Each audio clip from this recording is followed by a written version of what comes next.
Welcome to another episode of No Filter Toronto, guys.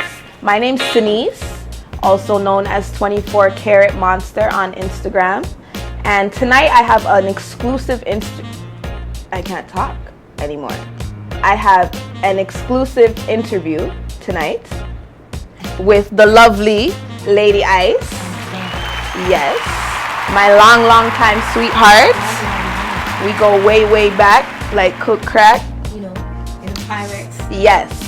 So, I'm just gonna jump right in. Yeah. So the first thing that I want to talk to you about is, I know you from Dancehall Queen days, head top in Zone 1. So I just want to know, how did you transition from doing that, the whole dancehall scene? Exotic, XXX, Right? sexy, superstar. It's crazy because a guy taught me how to dance. Really? That's a fun fact. Right. So middle school, I used to go to Hilltop Middle School. I used to hang out with a lot of kids that went to Kipling, and North Kipling, NACI and whatever, Kipling Collegiate. And I would hang out at Islington and Dixon, at the buildings across from Don Bosco. Right. And right, so one of my friends, because I was always the one hanging out with the older kids. So one time my friend was like, oh, we have dance practice. I'm like, what the hell is dance practice? And she's like, yeah, we have dance practice. So the crew, I guess, was called A1 Platinum. Yeah, it was A1 Platinum, and then they had Platinum Body Girls. So I was like, yeah, I want to be like Platinum Body Girls, but I want to hang out with the guys. It looks like what the guys are doing are much cooler. Right. So then, that was right. So then a guy named Ice, he was doing all the dance moves, whatever. And I was like, yeah, I want to do what you're doing. But I couldn't do it at first. So I was like, yo, you just stand in front of me and I'll just mimic you in the back. So then they started calling me Baby Ice. Smart. So from there, I started going to all ages and whatever, and doing that shit. And then I kind of got into the dance hall competitions and the gym competitions and school competitions and stuff. But really not really taking it seriously because I felt like I was just more of a grunge grad. Because I was more of a grunge grad. I was like, yo, I want to do the dance group, but I really just going to a party and be mad spontaneous. So just did a couple of videos and stuff like that, but not really that interesting to me. Right. Then I started going to Jamaica a lot, and I started seeing the dancehall queens out there, and I was like, ooh, the inspiration. You're right, because now I can dance right, Pasta Pasta and stuff. And when I went to Pasta Pasta for the first time by myself, I was like, yo, this is fucking amazing. Sorry, can I swear? Yeah, of course. Oh, this is no filter, boo. Oh, it's fucking amazing. Say it again. I'm outside. I'm outside at 6 o'clock in the morning, 7 o'clock in the morning, and dance just start, and girls are flipping everywhere and That's when it's lit. So I came back now, and when I came back, I went to a party at not Paradise, at Zone 1, and shout out Mikey Mention, Fada Lad, right? Fada Lad. I entered into a competition, and when I won the competition, they're like, "Yo, what's your name?" I'm like, "It's Baby Ice," and Online goes, "No, we can't call you Baby Ice anymore. We have to call you Lady Ice," and I was like, "Oh." Okay. Daddy lad crown your Lady Ice. Oh, for sure. He crowned me a couple times. Okay. Y'all had a whole party for me too. Shout out Adam Lad. For real. Because honestly, without his backing, I don't think a lot of people in the dancehall community would even take me seriously. You. Yeah, for sure. Because I was mind you, I'm 4'11", right. 5'1" now. Shout out. A little thing. Yeah, and so I just started dancing and then just started creating a vibe, and yeah. And then now 2019. Again, right, so again, my friends were all dancing, and then some of my friends were stripping. So I was like, oh, y'all in strip clubs? Cool. I want to come and see what this is about. Not really with the intention of actually dancing, with the intention of just going and hanging out and drinking, because that's the wave. Right. So I was doing other stuff and whatever. I was making money, and then I went inside, and maybe the fourth time I went, I was hanging out. Everybody was like, hey, dare you to do it. It's not doing that, bro. Yeah, I'm not doing that, bro. And they're like, yo, I bet you. And me and my friends used to love to bet money. What? I'm not passing up $100 bet. I'm doing it. So they're like, okay, bet you $100. And I said, bet. So I went and I signed up. It was at Airport Strip. I went and I signed up. And the night I did it, the night before I went to La Senza, I got a whole outfit with kitten heels. So fucking crazy right now. Because I didn't know. So funny. I didn't know. That's freaking the starter kit. Diamonds of Atlanta, the documentary. Yeah, for real. I actually went to the Senza. Yeah, the starter kit. Amen. And I went to Seductions, and I got the smallest heels I can think of, because I was I usually dance in heels, but I'm a shoe god. Like I love You sneakers. Like to go barefooted too. That too. Yeah, I mean. Yeah, but that's because I didn't want to mess up my shoes. It's okay. You can't crease. You can't crease that. Okay. That's just against It's the law. just no. It's So then, against law. so then now, I went on stage. I was going on stage. And I was getting dressed, and I was like, "Holy shit! Like, what am I really doing?" Because for me, I had to figure out how was I going to go on stage, dance for 3 songs, which is like a maximum of like what 9.5 minutes, and get undressed at the same time, make it look sexy, and make money For your first time. for my first time. So I took 4 shots of A tequila. lot of pressure. Oh yeah, I took 4 shots of tequila. That'll do it. I almost died by the second song, and then when I came off, and I was like, oh, this is so dumb. Like this is stupid. And actually, once I went downstairs, the 2 guys came up to me and was like, yo, you were so Gotta sick do or whatever. this Right, because now I kind of, my formula was just incorporating dancehall into dancing. That's what makes your performances ton up. Right. And that's what Thank a you. lot of the girls were missing. It Right. was very boring Right. before you spiced it up. All right, and then thank you. sure. And then sure. bust into that. Shout out British Fun Squad. He was having a party. I remember that. Aries Explosion is like one of the biggest parties of the season, and he was just like, hey, this is when like the 2 girls from the States, I can't remember their name. The twins? No, Spider and Magic. Ah, yes, I remember that. I was And mind there. you, right, and so There. mind you, they're doing their thing and they're actually getting booked at clubs or whatever. So everybody's like, yo, I go to the States, And I was like, nah, Trucel's a baddie. So couldn't cross at that time anyway. I just didn't tell people that. So I was like, yo, how am I going to cross over? And he just called me. He was like, yo, I see you doing your thing. Do you want to dance at the party? And I was like, you're joking. Now this is like, it's bigger than just me being in the club and people passing by and seeing me and people hearing it. Now people are going to really see coming out it. now. Yeah, but it's been out for years. And to the people too that, like you said, that wouldn't come to the strip club, they Yeah. would have been at this party. Right. But it was like really hard for me to tell people exactly what I was doing without showing them or having almost to defend myself, which I didn't feel like I had to do anyway. So it was like, oh, okay, yeah, let me do it. And then when I did it, that's when now I'm like being booked all over and for clubs and appearances and stuff, because now I think that kind of opened a gateway for even a lot of girls wanting to do it now. Because some of the girls that are doing it now would have looked at me and was like, yo, Ice, you're crazy. The stripped movie, it was Yeah. very raw and uncut. Yeah. You know what I mean? I felt like it really showed, showcased a little bit of your personality and who you really are. Definitely. Your day to day and all of that stuff. So with regards to that, how did that come about? And what brought about that project? So it's kind of a project that just landed on my foot. Again, like I say this every time. People are always plugging you. Yeah, like and I appreciate that so much, like from the bottom of my heart. People who actually like shout me out, who recommend me, who like send me pages, send me even ideas. Like I really appreciate you, and all praise to the Most High every day, because especially being in this industry, you think that your blessings are stopped because it's so taboo to do what you're doing, but it's not. It's not at all. So Not I at was all from you of life. right, of course. So I was sitting with my partner at the time, and I said, I'm really putting things in the air and like positive energy, and like, what do I want to do? Sorry guys, I keep hiding this finger, but it's broken, so I'm not gonna hide it anymore. It's okay, you're an entertainer. I'm not gonna hide it anymore. Let's go. I might not get it fixed. I don't know. I'm tired of doing this now. So Raw and uncut. You see it. yes. Filter. So shit happens, man. Shit happens. So I was talking with my partner, and I was like, hey, what are the things that I haven't really done yet? And I was like, it would be super cool if I actually did a documentary, because I want to do vlogs, get into all that energy. And a girl messaged me, and I feel horrible that I do not remember her name, but when I do, I am going to put it loud and clear in the comment box.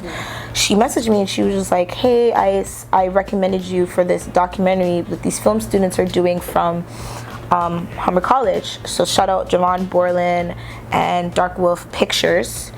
So Javon, he was like, yeah, I'm gonna do that. And I was like, okay, whatever. And so Javon ends up calling me, and I was at the airport picking up a friend. And really like impromptu, he just has a conversation with me, and the conversation went so smoothly, and we're just like tapping into like a lot of different areas of my life and what he wants from this film. We ended up talking on the phone for like 3 hours. So after we were talking on the phone, I kind of just like, because I was doing other stuff, so I was just like, hey, like whatever, let me know. And I hung up the phone. I wasn't really expecting him to call me back. And then 2 months later, he called me back and he was like, nope, this is going into like full steam ahead.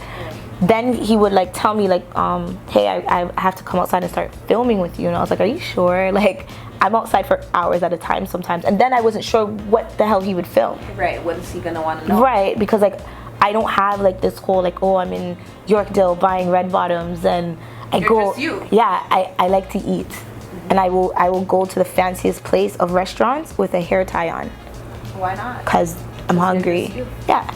And like, at the time, like that's what I enjoyed doing. Like, yeah, I was a foodie, so I like trying different things. I don't care. Like, I'll wake up out of my bed and be like, oh, I want to go to like, I don't know, Harborfront. Yeah, we're going. Like, you know, like that's the lifestyle I wanted to live for myself. So I was like, I don't know what you're gonna film apart from me being at work. And he was like, we'll film you being at work. So it's kind of funny, like I would go into places and you'll just see like Javon behind me with this camera and they'll be like, Ice, what are you doing? And I'm like, I'm not entirely sure yet. Just let me figure it out as we're figuring out. And like, shout out to Javon for real. Like, he actually stayed up with me like a lot of nights. I had this boy outside until like 8 o'clock in the morning. Shout out AMW, Neville Thompson for putting me on AMW and like stuff like that, which gave really good content. Shout out and that was the AMW. Let them know what that is. That's AMW Most Wanted. Yeah, yes. So I was. So that's like an exotic. It's an exotic male review. What is it? It's an exotic male review. Most of the dancers are from the States. I'm the first female ever to be on the show. Make sure you guys get that. She's the first female. That's why I said she's a trailblazer. She's paving the way. Yeah, already, thank you. For you guys in the industry and in Toronto, just in general, because like I said, being a stripper was not cool a couple years ago. You guys don't forget, you guys were just clowning bitches and trying to slander them. Oh yes. Now you guys glorified are on the way. And put on pedestals, which is not bad either, because I mean, it's giving girls a lot of jobs or a lot of avenues to express themselves. To do what they want to do. Yeah. You know what I mean? At the end of the day, but. So shout out big up you. Thank you. So shout out AMW, shout out the TKBA, that's the Toronto Kiki Ballroom Association.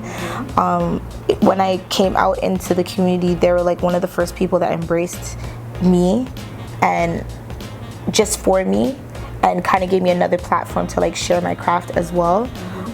So anybody into the community can check out the Toronto Kiki Ballroom Association in terms of going to like balls and stuff like that, like if you're into that or if you're curious about it. And in regards to Stripped, is there going to be a second chapter? So that's kind of like what we're working on now. Like they are working on other premieres, but like we actually did speak about going into production for Stripped 2. So you guys stay tuned for that. Definitely. Really happy about that. So in terms of now, they're presenting the pilot, and when the teachers kept asking them like, what are you guys filming on? They're like, we're filming a dancer, we're filming a stripper. And then all the kids were like, how, why, or whatever. The dean got involved. And then when the dean seen kind of like where we're going with it and stuff, they were like super supportive. I mean, my film is even in the film hallway of Humber College. I was gonna say half of those girls be dancing. Right. To pay that dean his college tuition. Okay. On the low. And all right. so yeah, the strip film with my picture on it is actually in the hallways. So is it gonna be like available? Where can they catch the strip film? Is it gonna be online? Yeah. So after they kind of do, because Dartboard Pictures do a lot of other videos and have a lot of other projects. So after their latest premiere that they have coming up in September, it's gonna be available online at strippedfilm.ca. So that's September, strippedfilm.ca. Yes. All right, so free too. Oh, yes, it's free. We all gotta give our credit for all of that. So even better. So make sure you guys tune in to that. And with regards to like the industry and stuff like that, and just being in entertainment, a woman in entertainment, why do you think that women get such a bad rap? You know what I mean? Like just for being sexy and just what I mean. Even just what you wear, showing your body. Yeah, I think like just from the dawn of time that we just been conformed to gender roles. Like men are perceived as this and can be this, and women have this role and should be this. And so they try to put you in a box. I mean, they try to put anybody in a box really, because children have gender roles too, right? Like, but I just think that men get away with a lot of stuff because men can be seen as sex symbols and can be seen or is acceptable for them to have 4 or 5 different wives. you know, as like women, we're not allowed to have just more than one partner, right? Or shun. Right, or to be a certain way and not get, what is the word I'm looking for? Judged or classified as something. Like if I want to go outside in like literally a bra and a panty, why am I now being turned into a hoe because of that? When it's just like, that's just maybe my form of expression, you know, where it's like, I'm looking at you now, why you may be the problem, because maybe you're looking at something that I'm not really projecting. That's not there. Right. Absolutely, I agree with that 100%. So just in the business, like, it's really hard for promoters and stuff to control a woman in a sense as they would like try to like control a man, because like they don't really have to do that much damage control. A guy can go outside and get drunk and fall right down on the street, and the headlines are gonna be like, oh yeah, he got drunk, he had a wild night, he has so much money, oh my god. Whereas like the woman now is like, she needs rehab, something's wrong with her, get her help, she have children, oh my god. So like those analogies and stuff are just bringing it back to like, you know, I just find that women just need to do more for themselves. We have more to prove. Yeah, but like you don't have to. I've never felt like that. You have to have that confidence, right? And that surety in yourself. Yeah. Which you have that. Yeah, thank you. You have that. That's why you're able to break down barriers and stuff like that. Yeah. So with regards to that, let's like debunk some stripper myths then. Let's do a little game with regards to that. So I guess like there's a couple that I have here. So they say all strippers are hoes. All strippers some not all do extras. Some not all. All strippers let's see, all strippers are promiscuous. You know, it's all pretty much the same thing. What's something else, you know what I mean, that you would say that comes up a lot that they say about, you know, women in entertainment or some strippers are uneducated. Which we know that's a fallacy. They're all gold diggers. But you guys have your own money. How could they say that? Why would they say that? I mean, but that's the thing with the myth. There has to be some truth to it, you know? But it's not all relatable to every single person. This is true. You know? Like, you don't have to be a stripper to be a hoe. It goes back to the stereotypes. Yeah. Right? Right. That we talked about. Everybody knows you do music videos as well. I know that you were in a Vibes Cartel video, and everybody knows you from the Dexter Daps video. Yeah. You know, that's the major one. The biggest one. Yes. Yeah. So tell me how that came about. How did it happen? What was it like working with, you know, that team, and how was that experience for you? And then, you know, everything after the video came out, it was like it got so much attention. You're like local famous now. Scared me. You know? I'm telling you, like, these like praise be to God, like all the time, like, and it's crazy because when I do interviews and I'm like, praise God, they're like, oh, she's praying God because she's a stripper. Hell yeah, because like what the hell. Like, you're from You Have Life. Yeah. Give thanks. But for sure, like, I was, again, being regular. I was outside shopping with one of my best friends, and I walked in a store on Queen Street, and when I got in the store, I got a phone call from Tristan 5-Star. So shout out Tristan 5-Star. He hit me up and he was like, hey, these people are looking for a girl to do a video. There's gonna be a nude scene, and can you swim? I go, I can't. I'm like, I can swim. Was so sexy, by the way. I'm like, I can swim. I can't tread water, so it has to be like a back and forth thing. And yeah, I'm comfortable being nude, just depending on kind of what the video is. And he was like, no, you'll be fine or whatever, you know, if just anything, holler at me. So I said, cool. So they took my information, told me when to show up. I showed up. I was in the room, like in the mansion, just kind of hanging out. And then I seen Dexter Daps walking up the stairs, and like, no disrespect, but I didn't know who he was. Yeah. I knew who he was, I just never seen him. At the time, right, so I knew the music, I just never like heard him, like seen him. Put a face. Right, so he was coming up the stairs and he said hi, and I was like, hey, what's going on? And then they're like, yeah, that's the artist. I said, okay, cool. So I go downstairs, and then they're like, okay, so you're gonna do the pool scene first. And I was like, all right, cool. So I was like, this is the part I have to be naked? They're like, yeah. I'm like, all right, cool. So then, you know, kind of just, he was like such a gentleman about it. Their whole team was a gentleman, like important. Really like comforting and very like accommodating.